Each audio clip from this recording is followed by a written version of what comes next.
सुबह मेरे चाचा के बड़े लड़के का फोन आया था। उसका अमेरिका में वीजा लग गया है। अरे वाह, अब तो वो डॉलर छापेगा। हाँ यार, आजकल सब लोग ना विदेशी भाग रहे हैं। कोई अमेरिका, कोई लंदन, कोई कनाडा, और हम लोग यहाँ छोटी छोटी नौकरियों में फंसे हुए हैं। बस यही तो, रोज दफ्तर में बॉस डेडलाइन देता रहता है। जिंदगी पूरी तरह बोर हो चुकी है। तीनों दोस्त चाय की प्याली पकड़कर धीरे धीरे बातें करते जा रहे थे। उनकी नजरों में विदेश एक चमकता हुआ सपना था। जानते हो, मेरे पड़ोसी का छोटा बेटा इंग्लैंड गया है। वहां से फोटो डालता है सोशल मीडिया पर। इतनी बढ़िया लाइफ जी रहा है कि देखकर बहुत गुस्सा आता है। मेरे पास तो पैसे ही नहीं है वीजा लगवाने के लिए। मेरे पास भी नहीं है, और वैसे भी जब तक कोई जान पहचान वाला ना हो सब मुश्किल ही है। कुछ देर तक तीनों के बीच सिर्फ विदेशों की ही बातें होती रहती है। मुझे तो कनाडा जाने का बहुत मन है। अगर जुगाड़ लग जाए तो मैं तो तुरंत चला जाऊं। हम भी जाना चाहते हैं, लेकिन नौकरी छोड़कर कैसे जाएं? हमारे परिवार का क्या होगा? रघु, तेरे तो बड़े भैया है ना, वो तो सब इंडिया में संभाल लेंगे, तू तो जा सकता है। हाँ प्रकाश, पर अरे यार, मेरी भी परेशानियां कम नहीं है। चाय खत्म हुई और सब अपने अपने रास्ते लौट गए। क्या हुआ बेटा? कुछ नहीं माँ, चाचा के लड़के का फोन आया था। उसका अमेरिका में वीजा लग गया है। ऑफिस में था तो आप लोगों को बता नहीं पाया। वो कह रहा था कि आप लोगों को बता देना, और बोल रहा था कि आपका फोन नहीं लग रहा है। रघु बेटा, मेरा फोन खराब हो रहा है, तुम कल ले जाकर बनवा देना। ठीक है माँ। अच्छा माँ, लोग कनाडा जा रहे हैं, अमेरिका जा रहे हैं, अपनी जिंदगी बना रहे हैं, लेकिन पता नहीं मेरी किस्मत कब खुलेगी। तभी रघु के पिताजी इवनिंग वॉक करके घर लौटे। अरे रघु, तेरी भी किस्मत खराब है बेटा। एक आदमी से बात की थी, वो कम पैसों में कनाडा भेजने को तैयार था, लेकिन वो कभी कहता है अगले महीने, कभी कहता है उसके बाद कागज आएगा, ये वो। अच्छा हुआ हम लोगों ने उसे पैसे नहीं दिए। नहीं, वो धोखेबाज नहीं है, कई लोगों को भेजा है उसने विदेश, बस इसका ही काम लेट हो गया। अरे चिंता मत कर बेटा, तेरा भी दिन आएगा, तू भी एक दिन कनाडा जाएगा, देखना। इसके कुछ दिन बाद अचानक एक बस स्टॉप पर। अरे रघु, ओ रघु। कौन? अरे मैं तेरा स्कूल का दोस्त देव, पहचाना? अरे नहीं यार, याद नहीं आ रहा। अरे मैं वही देव हूँ जो क्लास 7 में तेरे साथ पढ़ता था, याद है? हमारी लड़ाई भी हुई थी और बाद में मैंने तुझसे माफी भी मांगी थी। अरे तू देव है, कितना बदल गया है यार तू। और तू बिल्कुल वैसा का वैसा है, बस थोड़ा थका थका लग रहा है। छोड़ यार, बता क्या कर रहा है तू आजकल? कुछ खास नहीं, बस कनाडा जाने की तैयारी कर रहा हूँ। सच में? वीजा लग गया क्या तेरा? अभी नहीं, लेकिन जल्दी लगने वाला है। वो कैसे? एक कंपनी खुली है, सिर्फ 100 रुपए में वीजा लग जाता है। क्या 100 रुपये में? मजाक कर रहा है क्या? मजाक नहीं कर रहा हूँ, कई लोगों का लग चुका है। मेरा भी प्रोसेस चल रहा है। मैं खुद वहां गया था, ऑफिस भी देखा, पूरा सिस्टम सही है। 100 रुपये की बात है तो चलो ट्राई कर लेते हैं। उसने बिना देर किए वहीं पर 100 रुपये देव को पकड़ा दिए। ठीक है, मैं तुझे ऑफिस का एड्रेस दे रहा हूँ, 2 दिन बाद वहीं पर पहुंच जाना, दिन में 1 बजे, ठीक है? ओके। घर लौटते ही रघु ने सबको खबर दी। 100 रुपये? बेटा इतनी सस्ती बातों में फंस मत जाना। सही कह रहे हैं आप सासू माँ, ये सब धोखा भी तो हो सकता है ना। नहीं, देव ने खुद कहा है। वहां कनाडा के बड़े बड़े लोगों से कनेक्शन है। जिन्हें काम करने वाले लोग चाहिए वे हम जैसे को हायर कर लेते हैं। परिवार पहले तो हैरान हुआ, मगर रघु के विश्वास से धीरे धीरे सबका शक थोड़ा कम हुआ। इसके 2 दिन बाद रघु अपने बड़े भाई आयुष्मान को लेकर उस कंपनी के ऑफिस गया। दोनों अंदर पहुंचे। बड़ा सा हॉल और 4-5 स्टाफ कंप्यूटर पर बैठे हुए काम कर रहे थे। रिसेप्शन पर एक लड़की बैठी थी। 2-3 ग्राहक भी अपनी फाइलें लिए खड़े थे। वाह, जगह तो सच में प्रोफेशनल लग रही है। अभी एक कस्टमर इन लोगों से बातचीत करने लगती है। आप लोग नए हैं? जी। अच्छा, वीजा लगा क्या आपका? हाँ, मेरे छोटे भाई का वीजा लगवाया था मैंने। उसका वीजा कल आने वाला है। सच कह रही हो आप? जी बिल्कुल, मेरे बड़े भाई का वीजा भी यहीं से लगा था। अब तो वो कनाडा में जाकर सेटल भी हो गया है। इसके बाद दोनों भाइयों ने तुरंत अपने कागज जमा किए और ऑफिस से बाहर निकले। अब रघु हर दिन देव को कॉल मिलाता था और उससे ऑफिस की जानकारी वगैरह लिया करता था। रघु भाई, कनाडा की तैयारियां मत छोड़ना, जल्द ही तेरी भी बारी आने वाली है। देखो, अब मेरा वीजा तो बस कुछ दिन में लगने वाला है, कभी भी आ सकता है। कुछ दिन बाद, ये फोन क्यों नहीं उठा रहा? कनाडा चला गया होगा शायद। अगले दिन वो सीधे कंपनी के ऑफिस पहुंच गया। मैडम, वो देव मेरा दोस्त, उससे बात करनी थी, नंबर चाहिए था उसका कनाडा का। जी, वो तो कल रात को ही कनाडा चले गए हैं, ये रहा उनका नंबर। घर जाकर उसने झट से देव का कनाडा का नया नंबर मिलाया, लेकिन उधर से फोन से आवाज आई, the number you have dialled is not reachable. अरे छोड़ो यार, अब उससे मैं कनाडा जाकर ही मिलूंगा। तभी दोपहर के वक्त दरवाजे पर सूरज खड़ा था, हाथ में एक मोटी फाइल लेकर। रघु जी, कैसे हो आप? अरे आप आइए, अंदर आइए। अचानक यहाँ पर आना कैसे हुआ? देखिए रघु जी, 100 रुपए वाली बात तो हो गई, अब असली काम शुरू होना है। आप समझ रहे हो ना? जी, कैसा काम? भाई, आप सोचो, आप कनाडा जाएंगे तो शुरुआत में ही 2-3 लाख महीने की कमाई करेंगे। 2-3 साल में आपकी तनख्वाह 10 से 11 लाख तक तो आराम से पहुंच जाएगी। अरे, आपकी तो पूरी जिंदगी बन जाएगी। सुनकर अच्छा लग रहा है, लेकिन अब करना क्या होगा सर? बस एक छोटा सा खर्चा है डॉक्यूमेंट्स और प्रोसेसिंग के लिए। 11-12 हजार रुपए देने होंगे और कुछ नहीं। अच्छा। रघु भाई, हमारी कंपनी ही ऐसी है, बाकी लोग लाखों में फंस जाते हैं। आपको तो भगवान ने मौका दिया है, कोई बेवकूफी होगा जो इतनी छोटी रकम देकर इतने बड़े सपने पूरे करने से मना करेगा। नहीं, मैं बिल्कुल मना नहीं करूंगा, मैं तैयार हूँ। मैं देता हूँ ना 11,000। तभी आयुष्मान आ गया, वो दोनों की बातें सुन रहा था। बड़े भैया, अब थोड़ी मदद कर दो ना, बाकी मैं भाभी से ले लूंगा, कुछ दोस्त है उनसे मांग लूंगा, सब मिलाकर हो जाएगा। देखिए, ज्यादा टाइम नहीं है, जितनी जल्दी पैसे देंगे उतनी जल्दी आपका प्रोसेस शुरू होगा, ठीक है? तो रघु जी, आप पैसों का इंतजाम करो, मैं शाम को एक बार और आ जाऊंगा। शाम होती है। तो क्या हुआ, पैसे तैयार है? हाँ बिल्कुल, ये लीजिए पूरे 11,000। सूरज ने पैसों की गड्डी हाथ में ली, पलट कर गिनी और मुस्कुराकर जेब में रख ली। अब समझिए, आपका काम पक्का। अगले 15 दिन में आपके डॉक्यूमेंट्स क्लियर हो जाएंगे, फिर वीजा की भी डेट आ जाएगी। रघु भाई, कॉन्ग्रेचुलेशंस। आपका बहुत बहुत शुक्रिया सूरज भैया, वाह, अब तो सपना सच होने वाला है। धीरे धीरे दिन गुजरते गए। रघु और उसका परिवार हर सुबह यही सोचते, अब कॉल आएगा, अब कनाडा जाने की डेट भी पक्की होगी। तभी एक सुबह सूरज अचानक फिर से उनके घर आ पहुंचा। बधाई हो, सब कुछ क्लियर हो गया है। अब आप लोग कनाडा जाने की पूरी तैयारी कर दीजिए। ये सुनकर घर में खुशी की लहर दौड़ गई। आयुष्मान ने चैन की सांस ली और रिंकी खुशी से झूम उठी। वाह रघु, अब तो हमारी जिंदगी बदल जाएगी, अब तो सबके दिन फिरने वाले हैं। लेकिन एक छोटी सी प्रॉब्लम है। क्या, कैसी प्रॉब्लम? जी सर, साफ बताइए। देखिए, कनाडा जाना कोई छोटा काम नहीं है। वहाँ ये भी देखा जाता है कि आप लोग एलिजिबल है कि नहीं, आपके अंदर कितने स्किल्स है, आपका व्यवहार कैसा है, आप कितने सभ्य हैं, ये सारी चीजें सब साबित करनी पड़ती है।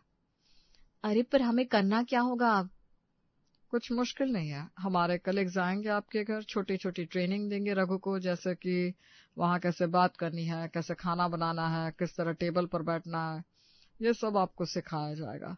करीब 10-15 दिन लगेंगे और इस दौरान हमें यहीं आपके घर आना होगा। ठीक है, जब तक मेरा काम हो रहा है हम सब तैयार हैं। बहुत बढ़िया रघु जी, आप जल्द ही कामयाब हो जाएंगे, देखिएगा। अगले ही दिन सूरज 3 साथियों के साथ रघु के घर आ गया। चलिए, तो आज से ट्रेनिंग शुरू। पहले तो हमारे कुछ क्वेश्चंस का आंसर आप देकर दिखाइए। तो यहाँ पर रघु की ट्रेनिंग चल रही थी और वहाँ दूसरी और बहुओं की ट्रेनिंग चल रही थी। ऐसा इसलिए क्योंकि आते ही इन लोगों ने कॉफी और पकौड़े की डिमांड कर दी थी। खैर, थोड़ी देर में नाश्ता तैयार हो जाता है। सूरज और उसके साथी मिलकर नाश्ते का आनंद लेते हैं। भाई, कॉफी तो एकदम अच्छी है। जी सर, हमारे घर की औरतें खाना बनाने में एकदम नंबर 1 है। अच्छा, बहुत अच्छी बात है। रघु भाई जरा हमको भी अपने घर का स्वाद चखाओ। अब हाँ, रघु को ना चाहते हुए भी अपनी पत्नी और अपनी भाभी से खाना बनवाना पड़ता है, और खाना भी ऐसा वैसा नहीं, बल्कि अच्छे अच्छे पकवान बनवाए जाते हैं। घर वाले भी मजबूरन में ये सब करने लगते हैं। रघु ये लोग रोज रोज आकर बैठ जाते हैं, खर्चा बढ़ रहा है। भैया कल को जब मैं लाखों कमाऊंगा ना तो ये सब याद भी नहीं रहेगा। बस आप लोग थोड़ा चिल करो ना और मुझे सपोर्ट करो। तो दिन बीतते गए। सूरज की टीम अब रघु के घर को अपनी बैठक बना चुकी थी, और फिर इसी बीच रघु का जन्मदिन आ गया। सूरज ने उसी दिन रघु से कहा, रघु जी आज तो खास दिन है, अब तो आप कनाडा भी जाने वाले हो। अरे भाई लाखों कमाओगे लाखों, और अगर अपने दोस्तों को एक पार्टी दे दोगे तो क्या बिगड़ जाएगा। मतलब अब तो हम लोग भी आपके अच्छे दोस्त बन गए हैं, सही कहा ना? हाँ हाँ। तो भाई एक बार अच्छे से खिला पिला दो, आखिर आपकी कामयाबी का जश्न है। ठीक है, आज की रात खास होगी। इस तरह इस रात घर पर पार्टी का माहौल बना। होटल से महंगा खाना मंगवाया गया। तब सूरज और उसके साथी जमकर खाए, हंसे और मौज किए। वाह रघु जी, अब तो आप कनाडा जाकर हीरे जवाहरात कमाने वाले हैं। पार्टी तो छोटी थी लेकिन मजा आ गया। रघु भी अंदर से खुश था। उसे लगा सब कुछ सही दिशा में जा रहा है। तभी भाई कल की पार्टी लाजवाब थी, आज अगर थोड़ी सी मिठाई मिल जाती तो क्या ही कहना। रघु जी मुझे ना रसमलाई खाने का बहुत मन कर रहा है। हाँ हाँ, क्यों नहीं। अब तो ये रोज का सिलसिला हो गया था। कभी शाम को बैठकर ठहाके, कभी खाने की डिमांड, तो कभी पार्टी की फरमाइश। वहीं पहले कहा गया था 15 दिन तक ट्रेनिंग चलेगी, पर धीरे धीरे ये 21-22 दिन तक खिंच गई। रिंकी दीदी अब तो लगता है हम होटल खोलकर बैठे हैं, रोज कुछ न कुछ बनाते रहो। अरे पर क्या करे, देवर जी की खुशी के लिए करना तो पड़ेगा। दिन पर दिन खर्चा बढ़ता गया। रघु और आयुष्मान यही सोचते रहे कि अब तो काम पक्का होने ही वाला है। और एक दिन सूरज फिर आया। रघु भाई खुशखबरी है, आपका सारा काम क्लियर हो गया है, बस अब छोटे छोटे एक दो काम रह गया है। अरे यार कब से सुन रहा हूँ छोटे छोटे काम, पैसे कभी इधर उधर लग रहे हैं। अब तो मेरा काम पूरा कर दो। देखिए चिंता मत करिए, बस कुछ दिन और फिर सब सेट हो जाएगा। दरअसल ऊपर जो बड़ा अधिकारी था ना, वो 2 दिन पहले बदल गया। अब पहले वाला मेरा दोस्त का दोस्त था, लेकिन नया वाला थोड़ा टाइट है। कह रहा है कनाडा वही जाएगा जो थोड़ा अच्छे घर से हो, थोड़ा लेवल दिखे। क्या मतलब? मतलब ये कि आपको अपना थोड़ा स्टैंडर्ड दिखाना पड़ेगा, जैसे कि कमरे में एसी लगवाओ, अच्छा अच्छा सोफा काउच रखवाओ। फोटो जाएगी तो असर पड़ेगा। वैसे भी आपका घर बड़ा है, 2 फ्लोर है, ऊपर जैसा वैसा रहने दो, नीचे थोड़ा सा सजा लो। भाई ये सब करना अब मुश्किल है, इतने पैसे तो पहले ही लग चुके हैं। देखिए मैं तो आपकी मदद कर रहा हूँ, गलत मत समझना। बस इतना कर लो, आगे सब आसान हो जाएगा। सोचो कल कनाडा पहुंचकर लाखों कमाओगे तो आज का ये खर्च कुछ भी नहीं लगेगा। सोच लो, सब कुछ आपके हाथ में है, वरना मेरा क्या है। अच्छा ठीक है, करवा देता हूँ। उसकी सैलरी आई तो पूरी की पूरी एसी में डाल दी। बची कुची सेविंग्स और कुछ कर्जा लेकर सोफा भी खरीद लिया। इस तरह घर में नया कमरा तैयार हुआ। एसी की ठंडी हवा और चमचमाता सोफा। सूरज और उसके साथी अब यहीं रोज का अड्डा बनाने लगे। अरे भाई अब तो लग रहा है असली कनाडा वाला घर। फोटो खींचो, कल ही अधिकारी को भेजी होगी। फोटो तो ली जाती थी, पर उसी बहाने सूरज और उसके लोग यहाँ आराम से घंटों बैठे रहते। बहुएं थक चुकी थी, पर रघु और आयुष्मान समझाने लगते। देखिए पिताजी, जमाना बदल गया है, अब थोड़ा दिखावा तो करना ही पड़ता है। कनाडा जाना इतना आसान कहाँ है। अरे मगर बेटा ये सब नाटक क्या है, रोज लोग आ रहे हैं, खा पी रहे हैं, खर्चा बढ़ता जा रहा है। पिताजी ये सब करना जरूरी है, अगर आज थोड़ा बर्दाश्त कर लेंगे तो कल हम सबकी जिंदगी बदल जाएगी। इस तरह कुछ और दिन सूरज और उसके साथी रघु के घर में आते और इस सोफे और एसी वाले कमरे में आराम से बैठकर कुछ न कुछ फरमाइश करते थे। ये लोग कभी कागज बनाने के नाम पर आते तो कभी किसी और बात के लिए आ जाते। और फिर कुछ दिन बाद सूरज फिर से रघु के घर आया। अरे वाह रघु भाई, कमाल हो गया, कमाल हो गया, आपका तो काम बन गया। आप लोगों ने इतनी कठिन परीक्षा अपने सिर पर ली थी, दिन रात मेहनत की, पैसे खर्च किए, अब सब सफल हो गया। सच कह रहे हो सर आप? अरे हाँ बिल्कुल, अब बस 7 दिन की बात है, वीजा आ जाएगा और आप सीधे कनाडा में होंगे। अरे वहाँ की तो हवा ही अलग है, वहाँ की लाइफ अलग है। सोचो 7 दिन बाद तुम टोरंटो की सड़कों पर घूम रहे होगे, और हम लोगों को वीडियो कॉल करके हेलो हाय बोल रहे होंगे। सूरज की बातें सुनकर जैसे घर में दिवाली मन गई। सब पागल हो गए। हर किसी के चेहरे पर मुस्कान थी। अरे वाह, अब तो मजा आ जाएगा, आखिर मेहनत रंग लाई। चलो कुछ तो अच्छा होगा अब। इसी बीच घर में एक और मौका आ गया। छोटी बहू नंदिनी का जन्मदिन था। उसे महीनों से एक हार पसंद था। अब उसने पति से जिद ठान ली। सुनिए ना, जाने से पहले मुझे वो हार दिला दो ना, पता नहीं फिर कब मौका मिले। अरे अभी तो खर्चा बहुत हो चुका है। नहीं, अगर अभी नहीं दिलाया तो सासू माँ आपकी कनाडा के भेजे हुए पैसे रख लेंगी और बाद में कहेंगी बाद में देंगे, फिर कभी नहीं मिलेगा। हाँ, और इतने दिनों तक कितना खाना बनाया, कितनी मेहनत करी। अरे कम से कम उसका कुछ तो मेहनताना मिलना चाहिए ना मुझे। रघु ने लाख टाल मटोल की, पर आखिरकार मान गया। इधर उधर से पैसे जोड़े, थोड़ी बची कुची सेविंग उड़ाई, थोड़ा और कर्जा लिया, दोस्तों से भी उधार लिया और नंदिनी को हार दिला दिया। लेकिन कहानी यहीं खत्म नहीं हुई। भाभी ने भी मौका देख लिया। देवर जी, हमारे कमरे में भी एक एसी लगवा दीजिए ना, देखे ना नीचे कितना अच्छा लग रहा है। हमारे कमरे में भी होना चाहिए ना कुछ। अरे पर अभी। अरे भाई, अब तो 7 दिन में कनाडा जा रहे हो आप, वहां आप लाखों कमाओगे। ये सब क्या ही मायना रखता है आपके लिए। हाँ बोल दीजिए ना देवर जी। अच्छा ठीक है भाभी। रघु ने भी बिना ज्यादा सोचे मान लिया। फिर से कर्ज लेकर बड़ी बहू के कमरे में भी एसी लगवा दिया। अरे बेटा, ये सब क्या कर रहे हो? इतने कर्ज का बोझा ले लोगे तो कैसे चुकाओगे बाद में?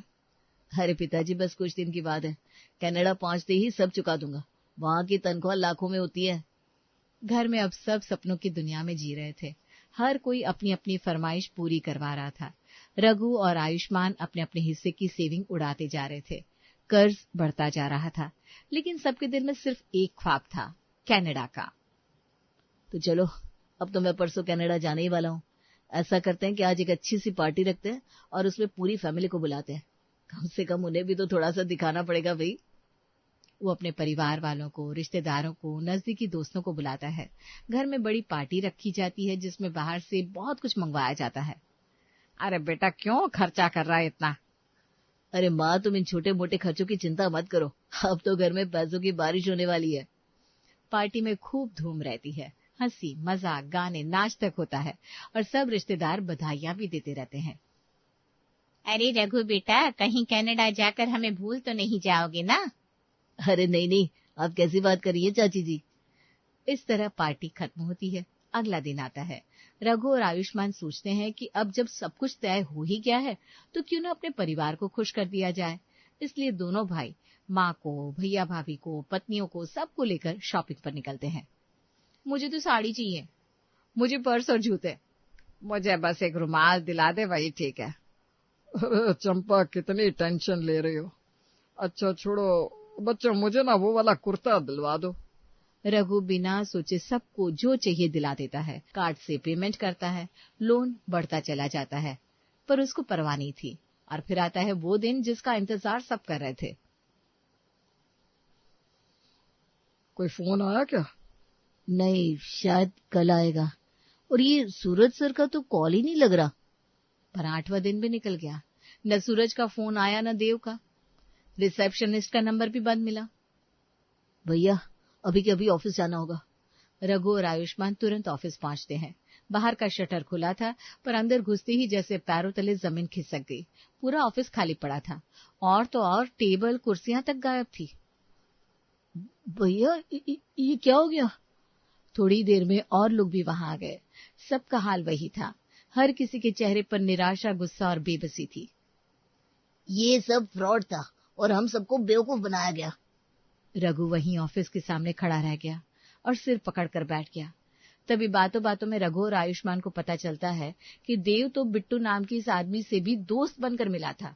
उससे भी बिल्कुल उसी तरीके से बात की थी और उसके भी घर आया और वही चीजें हुई। साथ ही साथ इनके अलावा कई लोगों के तो पैसे भी खा गए थे। यानी कि ये कंपनी एक फ्रॉड कंपनी थी।